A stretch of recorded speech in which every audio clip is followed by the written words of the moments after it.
Hello, and welcome back to the Bicycle Association podcast, where we aim to share more of the work that we do in an easy to digest way. My name is Alex Seaman, I'm the host of the BA podcast, and I'd like you to think of this as BA Bite Size, where we help you cut through the noise and find out what is really important for your business and point you to where you can find out more information on our website. In this episode, we're going to do something a little different. Just recently, the Bicycle Association held its annual members conference, and we thought we'd share just a couple of those sessions here on the podcast. Now, these sessions weren't recorded to be podcast, so the sound is a little off, but we think the content makes up for a bit of echo and crackle. So here it is, thinking outside of the box. You're listening to the BA podcast. Today's session is focusing on bike packaging. We could have used this session to talk about a huge number of things. We could have talked about responsible supply chains, battery and carbon fibre recycling. But recently, there have been some really significant things that have changed, which means today's discussion is more likely to result in change than it might have done even just this time last year. Back in 1956, an American filed a patent for a new box, a simple box that would enable goods to be packed just once and then transported seamlessly by lorry, train, and ship. With such efficiency, the shipping costs were no longer a significant component of goods end value. The simple container basically led to an economic revolution and fundamentally changed global trade. But it's also this economic miracle, a simple box, that has arguably made sustainability, especially in scope 3, so elusive and hard to achieve. Put simply, shipping had become so cheap that whilst efficiencies have always been sought, the model of space for security, effectively of using fresh air to protect goods, hasn't been radically challenged. But in the last 12 months, there have been some really seismic shifts that have challenged the supremacy of that economic model for the first time. Here in the UK, Brexit has led to disruption, and of course, COVID continues to put pressure on the cycling industry, with peak demand coinciding with these supply chain issues. Those supply chain issues were then further compounded when a super container vessel ran aground in Suez back in March. We've seen freight costs rise by over 300% compared to the same time last year, and cardboard costs have been escalating. Now there is even a shortage of lorry drivers. So the first time the fragility of the container model has been exposed, not just once, but by a set of compounding events that have led people to seriously question the resilience of their supply chains. This might have been caused by politics and COVID, but extreme weather events and other climate change consequences are likely to cause greater disruption going forward. Recognizing those risks has led to changes in our interests. We heard this morning about the interest now in onshoring. Companies are looking seriously at ways to reduce their packaging and find more reliable ways of securing their items, whilst also protecting themselves from increasing freight costs and packaging shortages. But what does all of this mean in terms of sustainability? Well, for the first time, sustainable practices and circular economy initiatives, things like shortening supply chains, increasing the use of reusable packaging, etc., are in the same space as activities that might previously have been occupied only by risk management.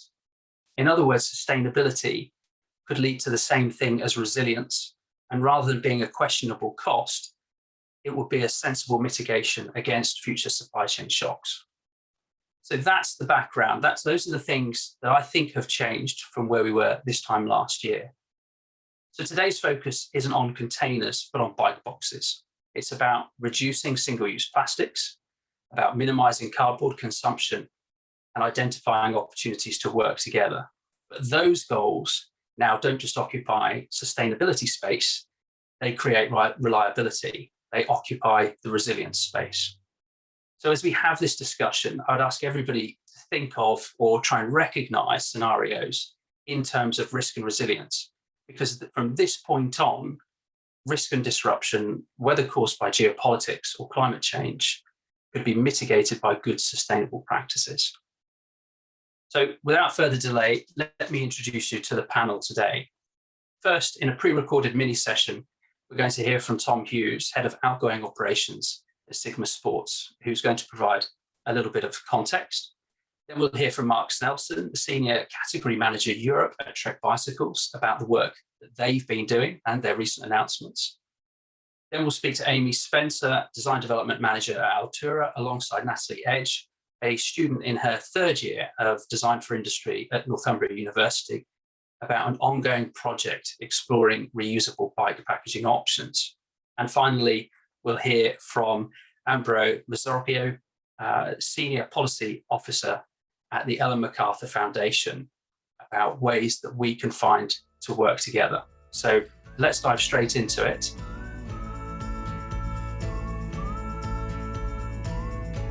Tom, if I could start with you then and really understand packaging from a retailer perspective from the very beginning of the process, as it were.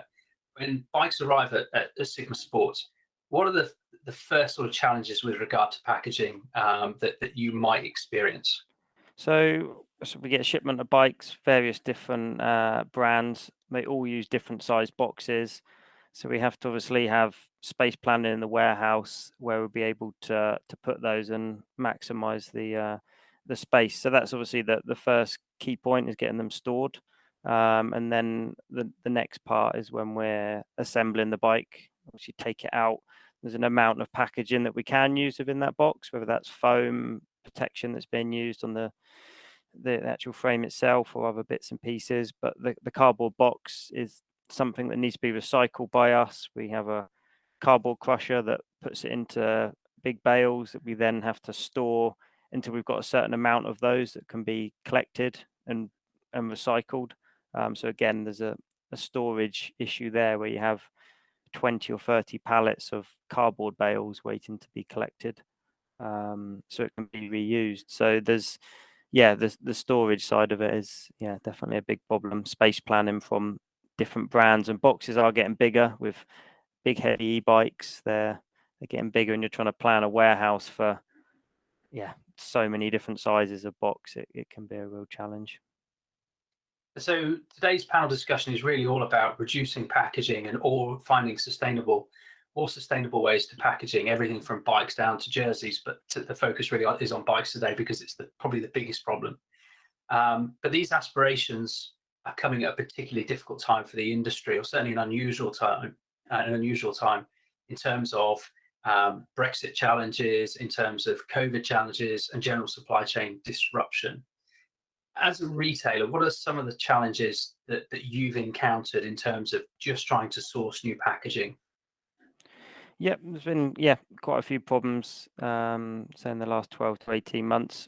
As COVID started, initially it wasn't too much of a problem, but as the bike industry escalated quickly and lots of other online industries escalated quickly, and warehouses or the cardboard producers were slowing down at that point because of limiting the amount of people they could have working, furlough, that compounded the issue. So the lead time for a box was just rapidly going out. You have to plan ahead 3-4 months to plan for your deliveries and get them in. If they're not scheduled in and you miss them, you're going to run out of cardboard quite quickly.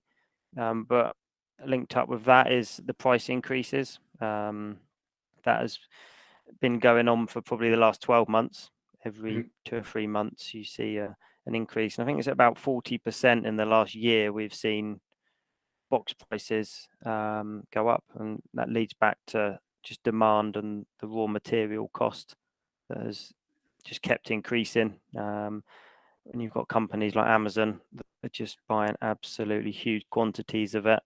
It's almost a bidding war, from what I understand, for the actual raw materials to make the boxes. And a bike box is pretty heavy in the amount of cardboard it needs to be produced. And this is all before you start looking at how do we make this more sustainable? How do we find the most ethical choice? I mean, it almost sounds like the first challenge to overcome at this moment in time is just finding a supplier that can provide you with the material that you need to deliver bikes and to deliver, goods out to consumers before you even start thinking about how do we make this less impactful? Yep. That's the big problem, isn't it? Once you've got the boxes, it's making sure they're coming from a reputable, sustainable supplier. Thankfully, we actually had that in place before COVID came, so it wasn't such a concern for us. But I think if you're coming into the market now, it'd be quite a challenge to find a company that could produce what you want in a sensible time frame that's not at an astronomical price, or you need to order 1,000 bike boxes that fill up half your warehouse. It's a real challenge. If we look at the sort of the scarcity of lead time, or sorry, the scarcity of materials and the impact it's having on lead time for new packaging, what is it that's driving that? Is it the scarcity of the raw materials? Is it the scarcity of time on the production timelines? Because you've already mentioned people like Amazon just buying up vast quantities of material, or is it a combination of both of those things, or is it something else? It's the surge in online demand for packaging is the main cause. The paper mills and the warehouses can't scale quick enough to catch up with that demand. So there's a real lag in what can be produced. Everyone said they're 20% busier. Everyone suddenly orders 20% more than they had been for the last 12 months. It's just not in the scope of these companies to absorb that. But then when you look further back down the supply chain, they're trying to get the raw materials. As you know, in all supply chains, there's delays at every single point. Transport and just the production of it is just one part of the problem. And then at each stage, if there's a slight delay, it just escalates to huge lead times, which can be a real issue if you're not planning ahead, or you're trying to, or you don't have the ability to order huge quantities and get your sort of space in the calendar, as it were. And I mean, you've already mentioned the fact that you've got a certified and sustainable provider in place. So that's, you already had that in place. It wasn't something you were looking for since. Is that something that your consumer was asking for or expected? Had you had any feedback, to that effect? I think it's expected of an online retailer to source sustainable packaging. I think if, as a retailer, if you're shipping out packaging that hasn't got the stamps and information on it that's needed on how it can be recycled or how it was sourced, you will get those questions from certain customers, and people are becoming more aware. So I think it's certainly on us as retailers to be the responsible ones, and not use excessive plastic that doesn't need to be there. Yeah. Obviously, cardboard's recyclable, but it still needs to come from a raw material at some point. So it's, if you can minimize the usage of that as well and not ship fresh air in a box.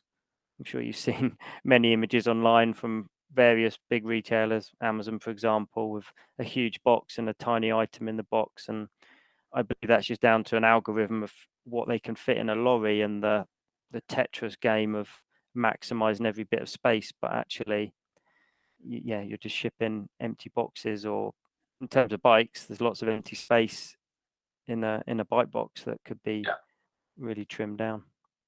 Have you experienced a sort of a green tariff on packaging?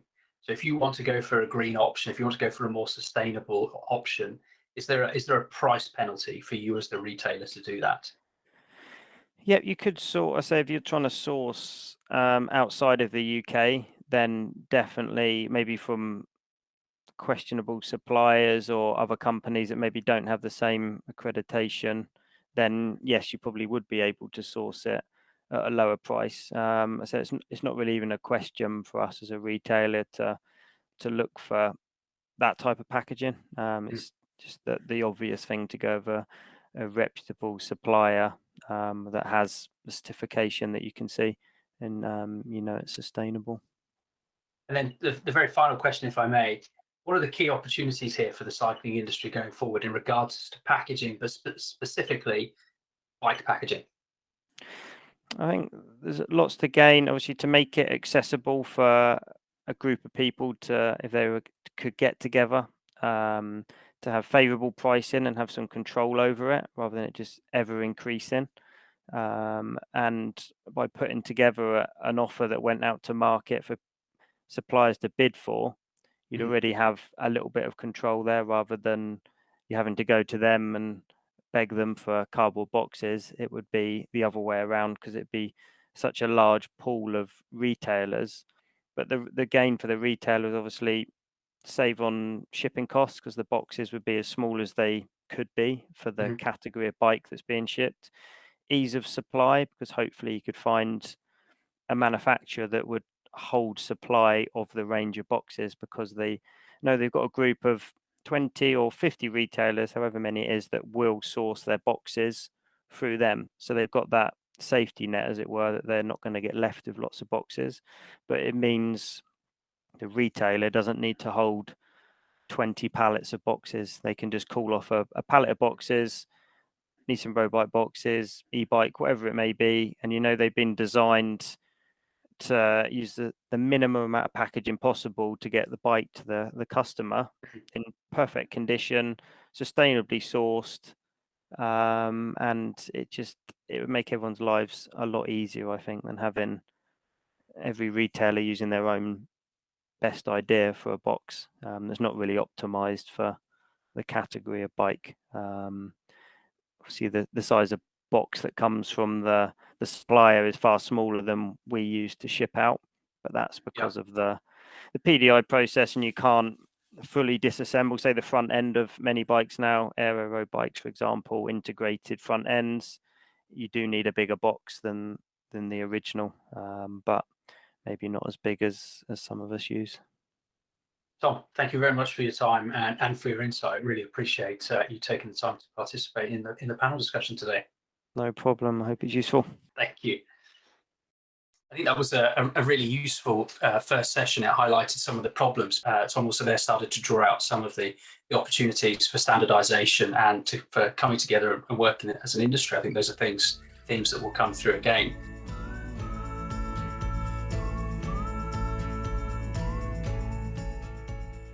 Mark, I'm going to turn to you now. And in July of this year, Trek released their first ever sustainability report. It's a major milestone for any company as it starts to sort of tackle sustainability. Obviously, a huge amount of work went into that. How long has Trek been looking at sustainability in order to get to that point? We've really been looking into it for several years on a smaller scale, but it was probably 2019 that we had a big move towards our sustainability drive. A lot of plans and implementations happened off the back of that. There was a lot of executive buy-in to driving the program, which kind of empowered a lot of the other departments to move ahead. But yeah, I'd say probably 2 to 3 years ago we got into it in a big way. And where did you find the expertise to create that report? Well, we partnered globally with a company called WAP Sustainability that helped us on a global level with some of the big picture analysis. But I'm sure that, as most of the people involved in the meeting know, that this is calculating carbon footprints is not an easy thing to do. So we also partnered with Carbon Footprint Limited in the UK just to help us understand some of the nuances at a more local level. You've talked about external expertise that you pulled in there. Did you have internal expertise as well? I mean, your background is in forecasting, for example. How did that translate into now you sort of being heavily involved in sustainability roles as well within Trek? Well, it's kind of the nature of the job that my day job is in forecasting, as we talked about, and I spend a lot of time analysing data and working through numbers in that sense.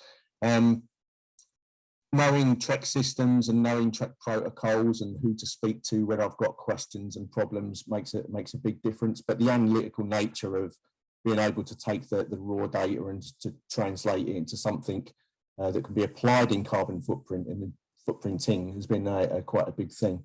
If I think we can share in the link in the chat, a link to the sustainability report so that people can have a look at that in their own time as well. It's it's a big piece of work. But there were two areas within that sustainability report that seemed to relate quite directly to packaging. So that was consolidating shipments and removing single-use plastics. those were the focuses. What were the actions that came out of those focus areas, and what has the result been in terms of progress? Well, it was really good because we had a lot of our packaging engineers were looking at this anyway. And then when like I said earlier, when the impetus was applied and everybody had sort of had free rein to explore what they wanted to do a little bit more, we managed to strip an awful lot of non-recyclable packaging out of bike boxes and some of our P&A packaging as well. The overall sum of what we managed to reduce over a 12-month period was 200 tonnes. And we managed to remove between 755 pieces of non-recyclable packaging out of every bike box. Things like zip ties, tape, foam, all of that kind of stuff, and just replace it with paper tape and paper wrap and cardboard and stuff like that. We're like with probably every brand, we're still not at zero, and our plan is to have a completely plastic-free bike box by 2024.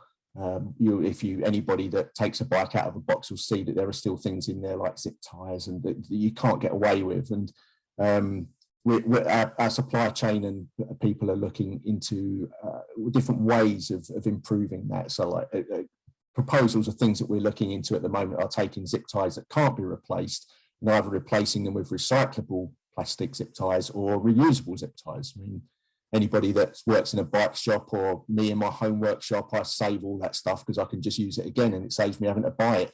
So it's so that kind of like reuse part of it comes into a big way. So by 2024, we should be in a position where we have a zero to landfill position with any of our bike boxes. And like I said, it's a moving target. It's a constantly growing part. There's a lot of attention on this, as Tom pointed out, from consumers, and people are beginning to demand that of us. So it's important that we stay ahead of the game. So, I mean, if you're already sort of very solidly on that road to reducing single-use plastic in your bike packaging, is there a sense of job done at Trek, or is this just the beginning? It's just the beginning. I mean, as I said earlier, we're constantly looking at ways to kind of improve what we do. We have a culture of continuous improvement at Trek. It's important that we never stand still, and we're always looking at what other people are doing. And we're part of we've joined the responsible packaging movement, which some of you may know about, which is an organisation that Prana have kind of got behind. They're a big company, clothing company that do a lot with packaging. So they're able to share kind of best practices and ideas what other people are doing. So we're using a lot of that kind of industry scope and best practices from people that are maybe not in the bike industry, that are elsewhere, that we can learn from. But we don't stand still. It would be wrong to be complacent and think that you're okay, because you're not. We always have to be improving, especially in the kind of this field of sustainability, where at the moment I think that most of the industry is kind of on its first steps, us included. We're on our first steps, and there's a long way to go before. If you look at what the government targets are for different things and some of the challenges that's putting in front of us, I think that there's a lot that we all need to be doing, and standing still won't help us get there. We have to be looking to improve all the time. And so, just as a sort of final question, you're clearly on that journey, but where would you like to see the bike industry in let's say 10 years' time? Well, I think there's certain things that we're able to control, right? So it's kind of like if I look at what I do, I know that there are things that I can control and things that I can't control, and I try to focus on the things that I can control. But if we look at for the broader bike industry and where a lot of our challenges are, they tend to be in our industry. We're heavy. People that understand carbon footprinting will know that most of the carbon impact of our business is in scope 3 emissions. So it's in the manufacturing and it's that kind of stuff. So I can see that in 10 years' time, a lot of our business relationships with our suppliers will have sustainability as one of the core tenets of our relationship.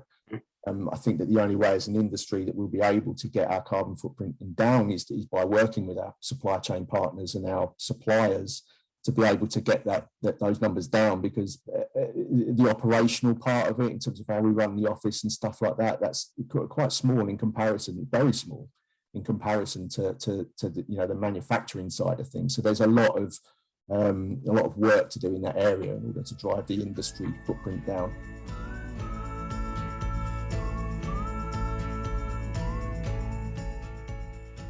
Mark, thank you very much. I'm going to shift over now to Amy, because the first thing that strikes me, Amy, is that you're Altura. That's not a bike company that uses bike boxes as apparel. So I suppose, how have you got involved, first of all, in a project focused on bike boxes? So yes, we produce apparel, luggage, accessories, so nothing to do with shipping bikes around the world. But we are part of the ZyroFisher group, who distribute over 60 brands, including Argon 18, BMC, and Niner bikes. So the CEO of ZyroFisher, Rob Haycock, came down into our Altura area and said, "You're a designer," which him. And he had this great idea of how could we produce a reusable bike box, and could we enhance the experience of buying a bike by doing this? So, but you're approaching the problem of bike packaging in a different way. You're not refining an existing design or tweaking the materials that are being used. You're doing something completely new. Yeah, so we took the problem, which is sort of how you start any design problem or design situation. We took it and we broke it down into different areas. Mm-hmm. And one of those was, how do we make a better bike box than a cardboard bike box? And also, what would this best experience for the consumer be? How do we retain that value? Because if you're spending £1,000 or thousands of pounds on your brand new bike, and it turns up in this battered cardboard box that you then have to somehow get rid of, it really doesn't add to the experience. So could we produce a bike box that would arrive at your doorstep, and it's a great unveiling, and then that box gets taken away and reused? And that was the essence, which sounds amazing, but then obviously presented lots of problems for Natalie and I as we went through the design of the actual box. So I'm going to ask you the same question that I asked Mark just now, and that was, although clearly you're a designer yourself, where did you find the expertise to tackle this project? Because I would imagine it was going to take more resource than you alone could give to it. So where did you source expertise and assistance? Exactly. I had exactly the same thoughts as you've just quite rightly said. And I said, well, we're going to need a team. So we formed an internal team. We've got the tech team who build bikes within ZyroFisher, and they brought all the dimensional knowledge, how they wanted to put the bike in the box and that sort of process.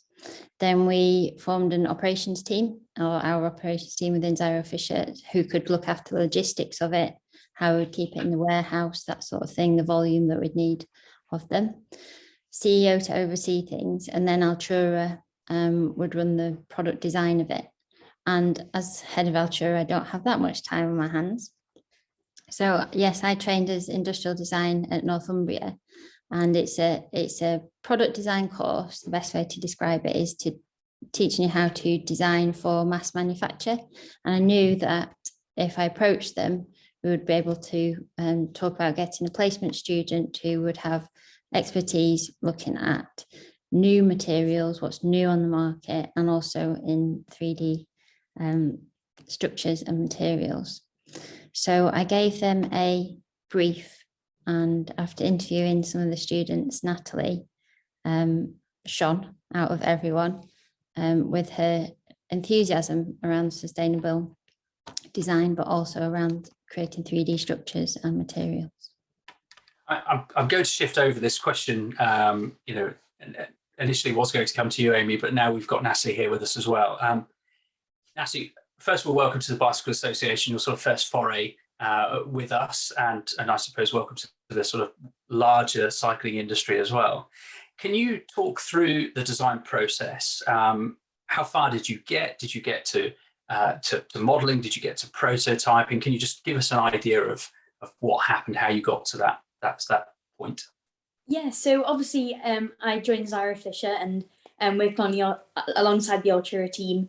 So we kind of started off, so using the tech team, they'd already started looking at the cardboard boxes. So from that, we kind of had a rough idea of dimensions. So we took that, did some sketching. We came up with sort of two different options for the box. So looking at a telescopic idea and then an idea that sort of had, it was a bit like a matchbox idea with sort of two end caps and things like that.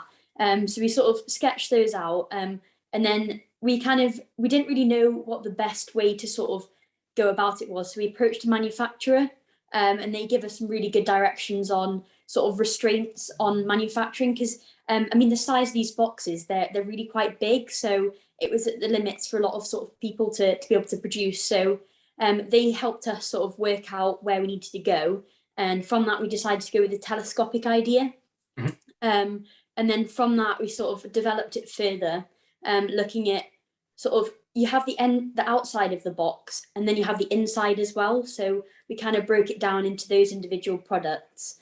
And then from that, we sort of looked at materials. So we found the manufacturer, which was Westfuel Thermoform, and they're sort of specialised in bioplastics and environmental plastics. And they came up with a really good alternative plastic that's made from sort of like recycled fishing nets and things like that. So it's quite a new, and yes, it's still plastic, but it's quite a new sort of idea, and they've got a circular economy with it. So you can use the box and then you can send it back and they recycle that. Mm-hmm. And then we looked at the inside packaging, it was quite a difficult one really, because obviously it's traditional, like you've got the plastic and the cardboard, and we want to have a look at something quite different. So did quite a bit of researching on innovative materials, and we came across the Magical Mushroom Company, which sounds quite a bit funny, but it's basically it's an alternative to polystyrene, and it's mycelium. So you use fiber and then mycelium, and you sort of create it in molds, and then you've got your sort of polystyrene forms which you could fit around parts of the bike. So we sort of developed that. We got to a point with it where we were pretty much ready to go, but it's still sort of, it's such a new idea that it's quite a lot of logistics around it, and sort of refining the design and trying to get to that point. But I think that's pretty much where we got to it. It's all designed and ready to go, and needs some more input from other people on that one. So in terms of you coming into this project new, obviously you're a student, you haven't been sort of fully indoctrinated into the cycling industry before you started the project. Yeah.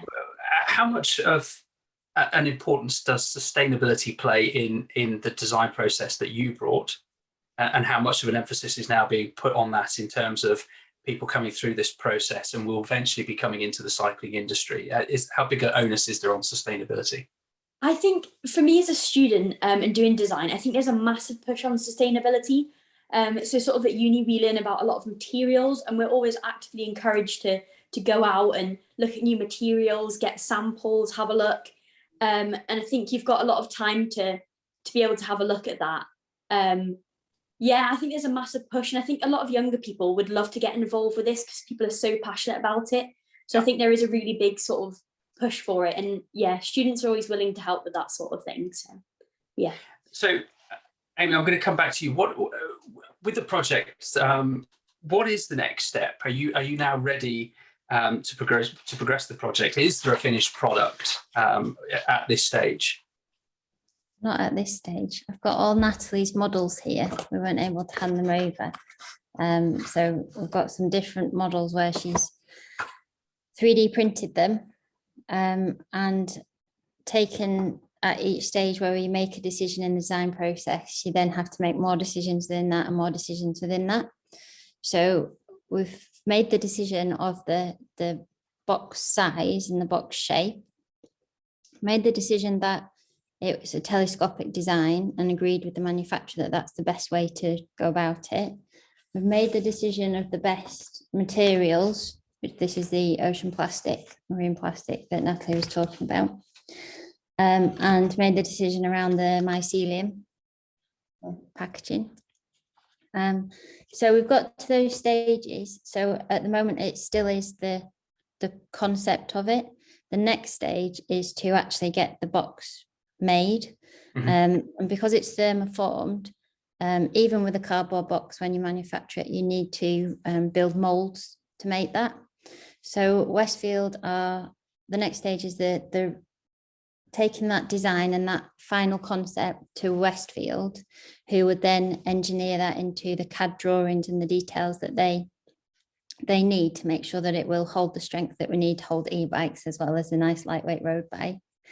And then make up the first prototypes and the prototypes of the mycelium, put bikes in it and send it around the country as the first test. And then even through sort of the apparel process, you do Proto 1, Proto 2, Proto 3, and you refine it until you're happy with that prototype that you would then move into mass manufacture. So what is the plan for this ultimately? Is this something that ZyroFisher is going to keep in-house? Is it going to be yours to use? Or how do you see that moving out? Very much an open project. It would benefit more people that take on board and actually input into it. And even just listening to people today, I'm sure Natalie, as well as designers, never stop thinking about what the next improvement could be. A bit like Mark said, that the continuous improvement is ingrained. And I think the more people who, if anyone is interested in taking this forward with us, then get in touch, and it's something that would be more beneficial the more people that input into it.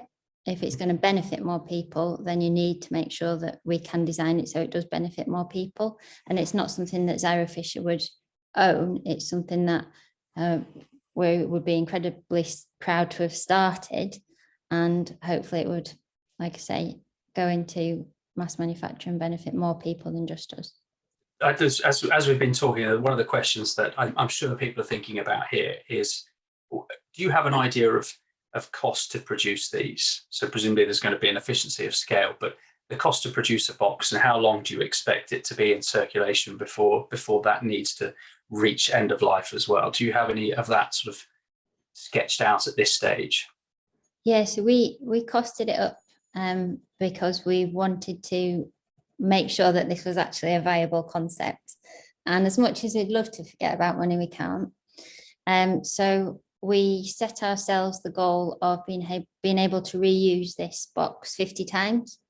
And one of the issues that we came across in ZyroFisher was actually to get that box back to us to be able to reuse. So it's a logistical problem at the moment.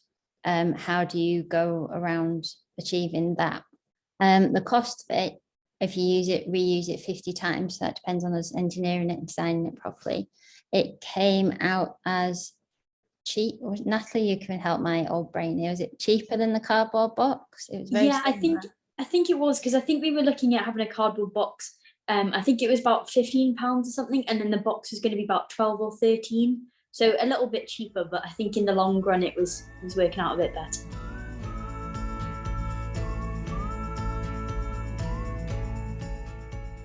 For everybody who's watching this at the moment, I'm really sorry because I galloped straight from Mark to Amy and Natalie there, and there was supposed to be another poll. So we're just going to run two polls back to back before we go to our final contributor to talk about what are the next steps and how do we move forward. So the first set of questions are all about what have you started doing in order to understand your impact. And then the next set of questions are going to sort of relate more to Amy and Natalie's talk about reusable packaging. So if you can just take a moment to contribute to those. Results for poll 2 are on the screen. Oh, okay. Wow, that's much better than I was expecting. I don't know if you know that reflects everybody else's expectation, but 75% of the people have started working to understand impact. That's incredible, particularly when we look at where we were just over a year ago. And are you planning to publish your own sustainability report? Well, hopefully someday. I think that's a fair expectation. And I wonder, Mark, can you just, how confident were you that this year was going to be the year that you released your sustainability report? Was that something you had set in stone, or was that something that had flex if you didn't feel that you were quite in the right place at the time? No, the motivation was there from everybody to get it out and to make sure that we published it as soon as we could. And now that we've set that kind of bar for ourselves, we will be publishing a report every year.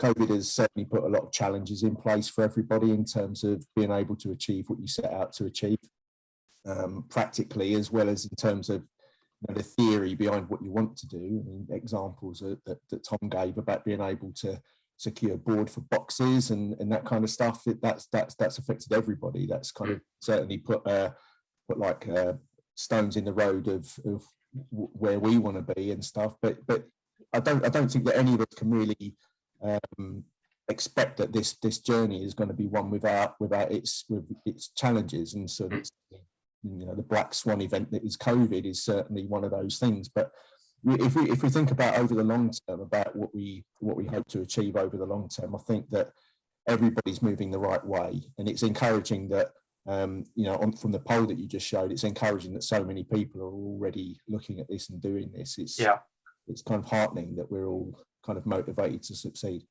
That then brings us on the two questions here. Amy, have you worked on the reverse logistics to return these bike boxes back? This has come from Jerry Lawson. They're looking at something similar for a demo fleet, however, have been struggling to return the boxes empty. Is that something you can talk to at this stage? This is the logistics of returning the box was our biggest stumbling block, to be honest. So it's quite heartening to feel that we're not by ourselves in this. There wasn't a single obvious way. It felt like we were breaking new ground, and that was obviously made a lot of people nervous around being able to return this box. And then it's quite easy we all drive to work and expect that everyone's got a car, but actually then that limits, again, if you have to return the box, does the courier take the box away? So we had a lot of stumbling blocks there. So that meant that as we were ready to start this design stage and the concept stage, if we couldn't figure out the logistics of it, we basically had to pause. And so, yeah, if anyone has got an idea of how we could do that, hopefully that would kickstart the project again. Brilliant.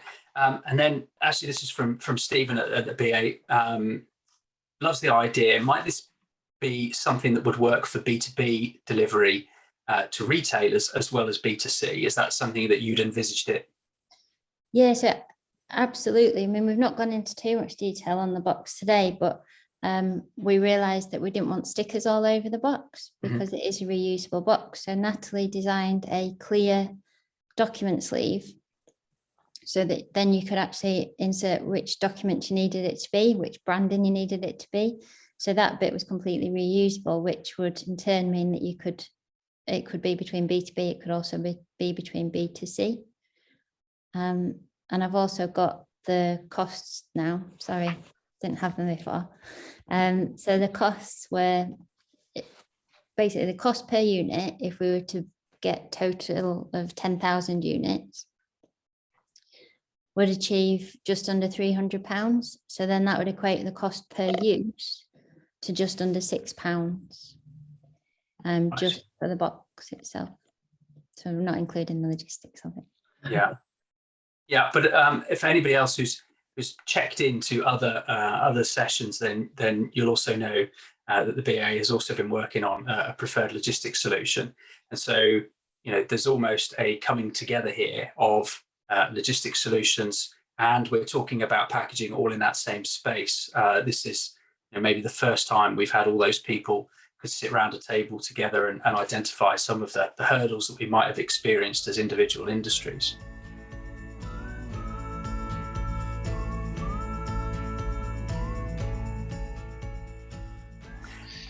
I'm going to shift now. Amber has been waiting very patiently in the sidelines here. Amber, very warm welcome. I'm going to start. Actually, not waiting, listening. It's super interesting. I think that in this next bit, there's going to be some questions or discussions about things that have come up so far as we've talked to Mark, to Amy and Natalie. But before we do, for anybody out there who doesn't know, could you just give us a brief overview of what the Ellen MacArthur Foundation is and why they might be interested in it as an organization? Sure, and I agree the foundation might be new to this kind of discussion, but basically we are a charity, we are an NGO. We are based in the UK, even though I work from Brussels because I'm in the policy team. But we work with many different stakeholders from businesses, governments, academia, and many more to really try to identify what are the fastest ways to transition to a circular economy. So shifting away from the linear economy, which is the take, make, dispose items, to a circular economy where we basically design out waste from the early beginning. And we do a lot of different activities, again, with businesses, governments, academia, and so on, to really identify how can we kickstart that, how can we accelerate and stop our dependence on natural resources. So quickly, this is what we do. And so Amy's mentioned circular economy when she's been discussing the bike box that they've been developing. And we've now heard the question, but what approach is needed for companies to shift to circular packaging? I think it's a super interesting question because I don't think there is one single answer. I think that there needs to be a comprehensive approach. And this is what we try to do with the companies we work for, mainly with the governments we work for. When we talk about circular economy, we're not talking about circular materials only. We're talking about economy. So it's a system change that we need to look at. So what approaches need to be taken, even from companies, because today we're talking about businesses and business environment, is about what do we need to look at? What vision do we have to have? What is missing at the moment to make economics work for a circular economy? So all the different approaches ranges from redesigning packaging, choosing alternative materials, but we can also rethink the business model that we use. And a lot of the discussion has been around reusable models. And there was one comment in the chat that maybe reusable is where we need collaboration throughout the industry. And this is the learning that I think I can bring in from a different industry perspective. But I really think that the approach needs to be redesigned since the early beginning, collaborate in the pre-competitive space, think about what happens after use. So not stop the design at the consumer part of the supply chain, but what happens next. And I would be more than happy to provide more details on, but it's really about what approach is needed. It's a comprehensive approach to think about different solutions and to unlock ourselves from the recycling economics that most of the times is connected to the circular economy, which is not just about recycling. Thinking specifically about the problem of how do you retain control of packaging, is there anything there that you are able to provide an example of where that's been done successfully, or to maybe shine a little bit more light on the difficulties there? Yes, and I would like to pick up on what Amy and Natalie said. I think design is crucial in all of this. So redesigning, rethinking, and as a young person, and I still put myself in the bucket of young people, if I'm allowed to do so. But I think that the most interesting thing is to really rethink, redesign, like how can we change things? How can we do things differently? How can we move beyond the challenge that we have at the moment? Sorry, I got lost. What was the question, Alec? I think I'm going. It was about how do you retain control of packaging once it's gone beyond you? Exactly, and this is about redesigning the interaction between the company and the consumers, the sellers and the buyers, redesigning all of these, because it's really important. For example, we know that in the case of packaging, and my background is really focused on plastic packaging, we know that the challenge starts when we lose control over the packaging, because it goes to the clients, it goes to the consumer. How do we keep that control? And there are different methods and there are different methodologies for consumable packaging. We came up with is a pie chart. Let's say it's divided in 4 slices, and there are 4 different models of retaining the control over the packaging. And for example, and then I can share the link later on, but it's the reuse model. So you can either reuse or refill.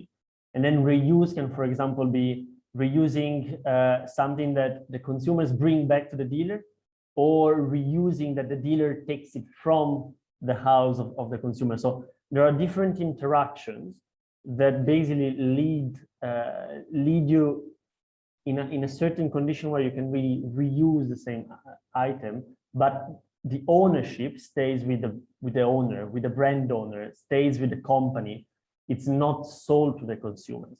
And another way is really to shift this mindset from selling products, so seeing objects as products, to selling services. And I think that here the conversation was mostly about the cardboard box. And I would challenge probably the audience and think, okay, how can we stop thinking about the cardboard box as an item that goes to the dealer? How can we think about it that it's a service that someone is providing to the bike industry, and then it's considered in a completely different way? I don't know if that makes sense. And sorry, I just want to make one example, and I think it was really successful. It's quite famous in the consumable goods sphere. It's called iGramo, and it's from South America. And that, again, is a good example of partnership between different organizations. And basically, there is this moving stall where you can go back with your own container and you buy items from different brands. So it's sharing the pre-competitive space, and then you find different ways to go in the competitive space and communicate with the clients. I think this is a very good example on how to retain control over the things that go on the market. We've heard all the way from Tom through Mark and from Amy and Nassi as well about the importance of a collective approach. Are we already seeing that in the cycling industry? Are you aware of it in the cycling industry? This is a little bit of a leading question because I want to get on to some of the work that you've helped with the Economy Expert Group as well. Yes, and I think that's exactly why I'm here today, because we started chatting about it before. So I was engaged in some conversations with Economy, and then you were also part of one of the panels, sessions, workshop, because we started working about a commitment letter, trying to shape the commitment for packaging that also comes from our experience with the consumable good industry, to really try to put it down on paper, what division that we need to take, what approach that we need to take when it comes to packaging, also for the bike industry. And I think this is coming soon, correct me if I'm wrong, but I think that this is coming out soon. And really that lays out what's the vision that we need to take. And again, this, in my opinion, this paves the way for a stronger collaborative effort. And I can recall, if you want, and I can talk a little bit about the global commitment that we have, if that's useful. I don't know if we have time. I think at this moment, Abra, what I'm going to do is, because we're coming up to the top of the hour, we're going to have a short break, and then there's an opportunity for a little bit of Q&A, and everybody is invited to stay on. I think what I need to do at this point is maybe just draw some conclusions and to say some thank yous. An hour has not been enough time to talk about this. There's been so much fascinating content that's come from every one of the panelists, and I'm sure that there will be questions that come out as a result of this. But what I feel that we can maybe take a little bit of comfort from is a series of, really unfortunate events over the last 18 months has potentially created an environment where sustainable changes are now viable. The cost of traditional shipping methods and everything else are making what have been previously more expensive choices affordable options that companies are interested to look at. We've heard from companies and from people who are willing not only to share their experiences here today, but are looking for opportunities to collaborate to ensure that we achieve the maximum possible change in the shortest period of time. I think that's a really reassuring thing. I would like to thank all of the panelists for giving up their time today to come and talk to us. It really wouldn't have been the same without you. Emma, will you just put us on a quick hold? It gives everyone a chance to take a 5-minute comfort break, and then back here for Q&A. Would that be okay? No problem.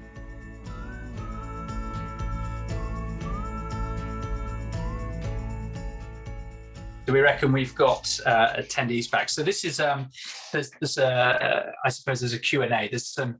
I'm looking here at some of the comments. I'm wondering whether there's a couple of things. First of all, we have posted in the comments a link to Trek Sustainability Report if you would like to see how they've done it, what they've produced. So there's a link in the chat to that.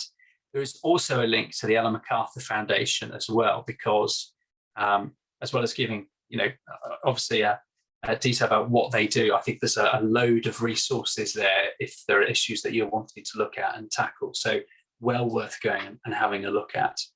I'm going to just start by addressing a few of the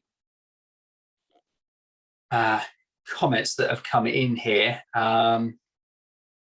One from Stephen Holt, that is, from the BA, just to say that they are meeting the International Logistics Group, ILG, that's the preferred partner, on the 30th of November to kick off the strategic relationship. And so there is an opportunity there to discuss ambitions around packaging with them. So I think if you have any comments about that specifically, then go to Stephen with those. Mark Bixter says that he's fascinated about the mycelium material instead of cardboard or polystyrene. And I wondered, Natalie, if that is something that you can talk to at the moment, the magic mushroom option. Yeah, it's it's had quite a few jokes in the office, obviously, because it's like the magical mushroom company. But no, it's like a really, really sort of big thing that's come about, and they're doing sort of loads of different industries. So basically how it all works is they take a fiber. So currently they're using hemp fiber. They mix that with like mycelium stuff, and they put that in molds, and then that's grown. They take it out and it's baked. And how it's grown, it leaves like a really, really soft velvety surface on it. So you can sort of play around, and they also experiment to try and achieve sort of the best solution for you and work out sort of what surface finishes that sort of needs. But it's really incredible. It's got, I can't remember what the shelf life was on it. I think Amy might remember that, but it's got a really long shelf life, and it's water repellent and things like that as well. So it's a really interesting thing to sort of explore and look at.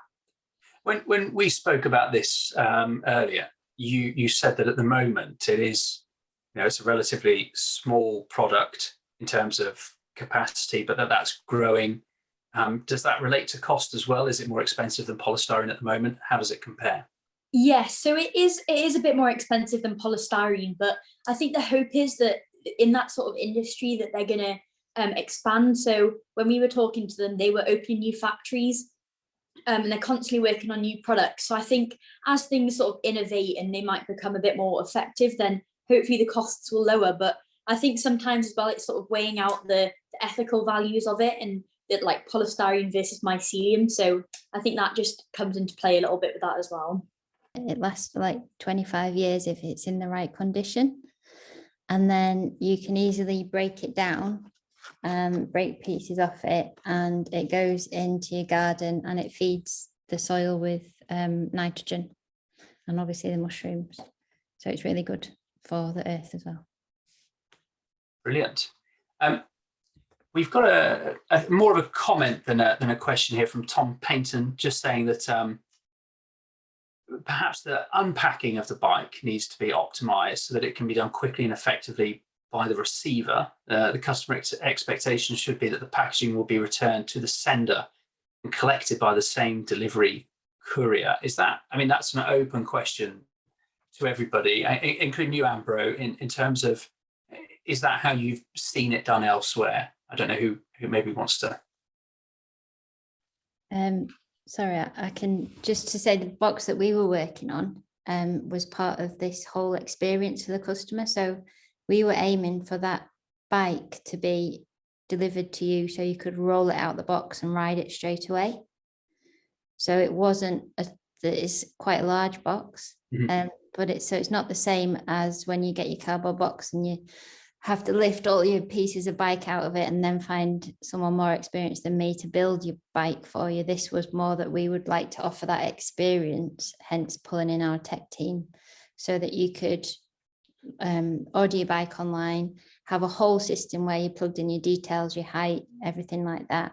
And then you would open and have this unveiling of your bike, wheel it out, you're ready to go. They'd collapse this box back up and take it away. Right. Amber, I think you've mentioned previously the idea of the packaging stops with the retailer almost. Is that something you can talk to here? Yeah, that's one of the ideas. One of the examples I can think of is about, for example, Patagonia. That's about clothing though, so it's not about bikes. But they do not sell, as far as I remember, the clothes. So the item, they take the flexible packaging, so the flexible plastic packaging, away before it reaches the client. So it stays at the shop and it doesn't end up with the client. So it's much easier to control. Because as I said before, the challenge is when the packaging goes out, it's lost, because then you have 7 billion people in the planet and they're very hard to reach individually. So there must be a way to collect them. And can I just make one example when I think about packaging? And again, for this same reason that collecting and bringing back the things is very expensive. So the reason why this doesn't happen at scale today is because the economics don't work. So we must find a way to make the economics work. And in the sphere of packaging, of course, a smaller dimension, it exists already. And I think that many of your companies already pay, for example, an EPR fees. But there are other examples like the deposit return scheme that works with bottles, so that consumers have to bring it back because there is an economic advantage to it. And then in the bigger picture of things, in the end, economics will work. And when I think about bigger items, we can think about something similar, that the industry together finance the return logistics scheme with incentives for the consumers to bring it back. And then in a second moment, we can create and we can ask, for example, policymakers to enable economic conditions that make it work at scale in a larger geography. What I wanted to finish off with is just one question to all of our panelists, and that is, what could the BA do going forward to help you achieve net zero, to help you reduce your impact?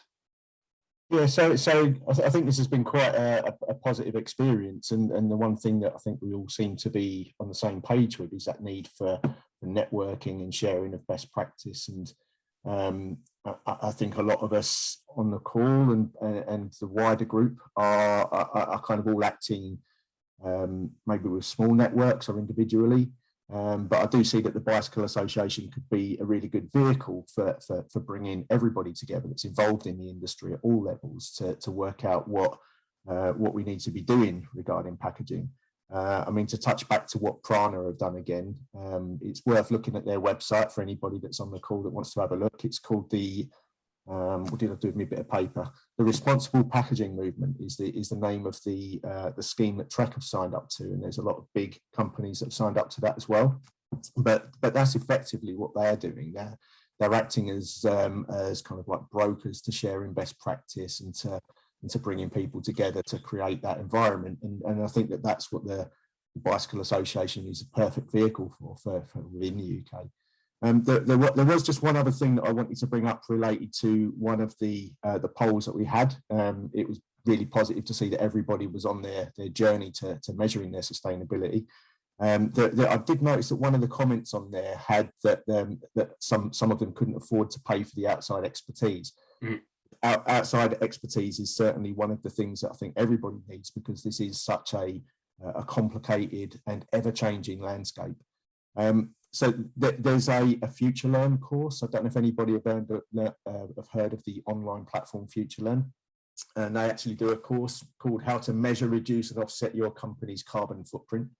So those companies that are maybe, or those organisations that are maybe needing to find free options and stuff like that, I would certainly point people that way, because it's a very elementary course. It provides an awful lot of information in a digestible manner. It's like a 6-week course or something. It's about an hour a week if you're that inclined, but it breaks down all of the different parts, gives you an overview of what they are, and it kind of puts things into context. So I'd certainly recommend that for those people that are not already networked with other companies. Yeah, I've just seen here, Ben Winter has said, can we get a link to that Future Learn course? And in fact, Mark, you've put it up there straight away already. So brilliant. Thank you. Amy, same question to you, please. Amy and Natalie, same questions to you.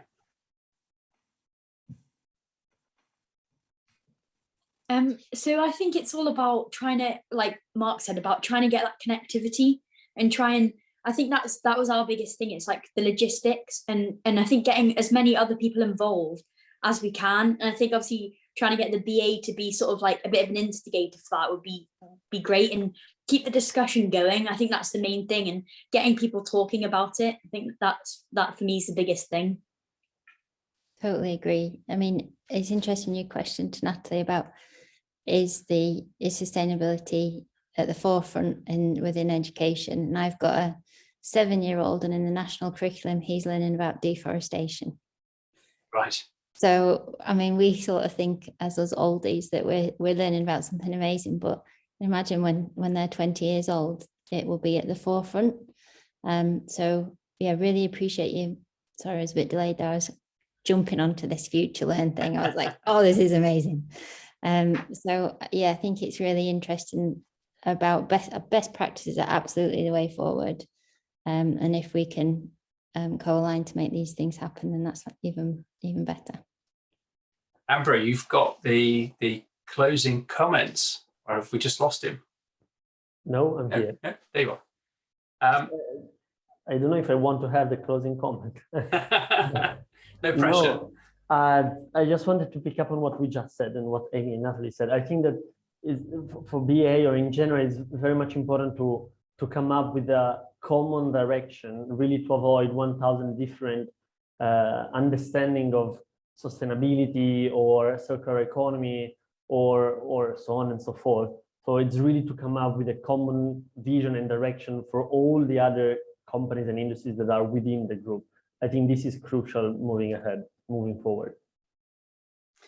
Brilliant. Amber, thank you so much. I'm actually now going to just steal the limelight. And Anthony Roberts has said here that there was a mention of a responsible packaging initiative, but I'm not able to find it on Google. Is there more information on that? Who was it that mentioned that? Was that you as well, Mark?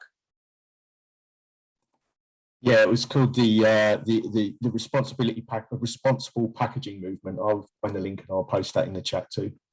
Brilliant. If I remember rightly, the Trek sustainability report was supported by WAP Sustainability Consultancy, and then you mentioned a UK carbon footprinting company as well.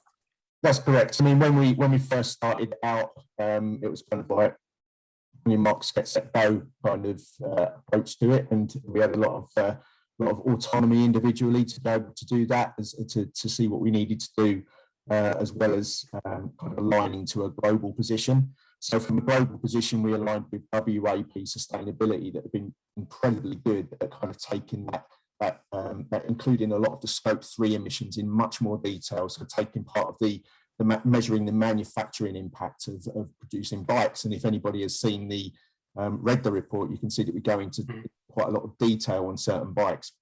But on a smaller scale, we connected with Carbon Footprint Limited. That's a UK-based company. There are other companies that do the same thing, but we found that they were very, very helpful in helping us look more closely at those more local issues. So office footprints and that kind of stuff. So it's kind of like there's two different focal points to it, if you know what I mean.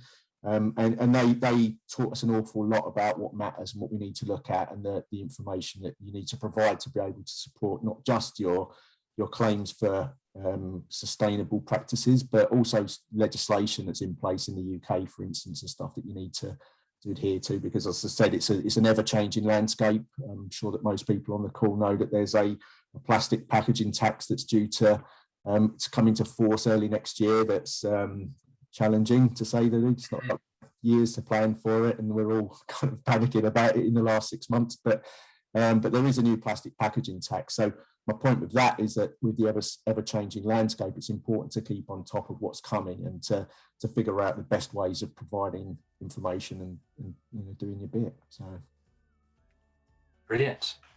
Right. Well, I think that's That answers all of the questions that we had and address some of the comments as well. Once again, I'd like to thank the panelists for giving up your time to come and speak with us. Really appreciate your input. Thank you for everybody who attended as well, not just this session, but all of the sessions this week. And well, we're going to look forward to seeing you and speaking with you before this time next year. That's all we have time for in this episode of the BA podcast. We've delved into the box, we've looked at how we could improve packaging, and we'll be sharing links to some of the things discussed in the episode down in the description. As ever, if you'd like to hear more about the work we do, then head over to www.bicycleassociation.org.uk. And of course, if you'd like to find out more about becoming a member, just click the Join tab on our website. In the next episode of the BA podcast, we'll be taking another session from the members' conference. So if you want to be among the first to know when that next episode is ready, be sure to click and subscribe. But from me, Alex Seaman, and everybody here at the BA team, bye for now.